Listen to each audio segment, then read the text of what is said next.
National conference کے MLA میر سیف اللہ صاحب ہمارے ساتھ موجود ہے۔ میر سیف اللہ صاحب، ایک اہم بل آپ نے لایا تھا اور یہ کہا گیا CM کی طرف سے کہ ودرا کیجئے وہ بل، جبکہ عام آدمی کو وہ یقینی طور پر پرٹین کرتی تھی بل، وہ بل سمجھائیے اور جس طرح سے آپ کو ودرا کرنے کے لیے کہا گیا تو اس پر کس طرح سے ریئیکٹ کریں گے؟ دیکھیے بل یہ ایک برننگ ایشو ہے اس وقت، ڈیلی ویجرز، کیجول لیبررز اور کنٹریکچوئل امپلائیز، اس کے ساتھ وہ GRS وغیرہ ہے، یہ آیاز ہیں، اسی طرح سے کوکس ہیں اور وہ کنٹیجنٹ پیڈ امپلائیز ہیں، بہت سارے، میرے خیال میں 1 لاکھ کے قریب ایسے لوگ ہیں جو ریگولرائزیشن کے لیے تڑپ رہے ہیں۔ بہت پچھلے اچھا NHM میں بھی بہت سارے امپلائیز ہیں وہ بھی جو تڑپ رہے ہیں ریگولرائزیشن کے لیے۔ تو میں نے یہ بل لائی تھی کہ ان سبوں کو آپ ریگولرائز کر لیجئے، کیونکہ ایک بدقسمتی یہ ہے کہ کوئی 20 سال سے کام کر رہا ہے، کوئی 30 سال سے، کوئی 15 سال سے کام کر رہا ہے۔ حد یہ ہے کہ بہت سارے ان میں سے اس دنیا میں اب نہیں ہیں، گزر گئے ہیں بیچارے، بہت سارے ریٹائر بھی ہو گئے ہیں، لیکن ابھی ان کا مسئلہ حل نہیں ہوا ہے۔ تو آنریبل CM صاحب نے کہا کہ ہم نے ایک کمیٹی بٹھائی ہے، اس میں چیف سیکرٹری کے اس کی قیادت میں، وہ اس پہ کام کر رہی ہے، تو جلدی رپورٹ دے دیں گے وہ۔ تو میں نے اس میں ایک تجویز یہ ڈالی ان کو، کیونکہ 2014 تک ایک فائنلائز لسٹ ایک ہے، میں نے ان کو کہا فی اس لسٹ پر کام کیجیے، اس کے بعد جو باقی جو ہیں اس کو اگر چیف سیکرٹری کی جو کمیٹی ہے اس پہ وہ کارروائی کرے۔ لیکن ہے یہ ایک انسانی مسئلہ ہے، اس وقت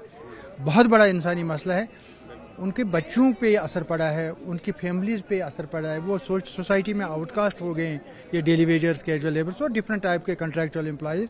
ان کی فیملیز پر اس چیز کا اثر پڑا ہے، یہ ایک سوشل ایشو بن گیا ہے۔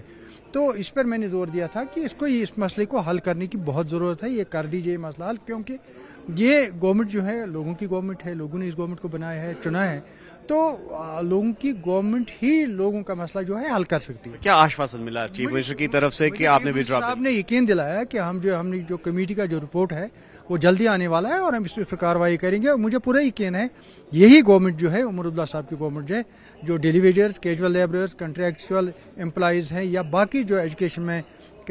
جیسے NHM ہے، کنٹیجنٹ پیڈ امپلائیز میں آیا ورکرز ہے، ہیلپرز ہیں آنگن واڑی کے، اسی طرح سے بہت سارے اور بھی ہے، بہت سارے امپلائیز ہیں ڈفرینٹ ڈپارٹمنٹس میں، مطلب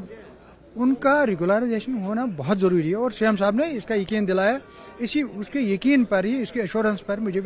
بعد میں نے ودرا کیا، کیونکہ اگر گورنمنٹ اس پر کوئی کارروائی کرے، گورنمنٹ کو ریگولرائز کرے، پھر میرا اس پہ زیادہ زور دینا ضروری نہیں بنتا تھا۔ تو یہ تھے میر سیف اللہ، جنہوں نے ایک اہم بل جو ہے وہ آج موو کرنے کی کوشش کی تھی جموں کشمیر لیجسلیٹو اسمبلی میں، اور وہ بل تھا ریگولرائزیشن آف ڈیلی ویجرز یا کنٹریکچوئل امپلائیز کے حوالے سے، لیکن ان کا کہنا ہے کہ چیف منسٹر کی طرف سے یقین دہانی کے بعد انہوں نے وہ بل جو ہے ودرا کیا، لیکن ساتھ ہی ساتھ کہا کہ یہ ایک انسانی مسئلہ ہے جس پر سرکار کو ضرور غور کرنا ہوگا۔ آفاق شاہ کے ساتھ نیوز 18 کے لیے JK اسمبلی سے مدثر قادری۔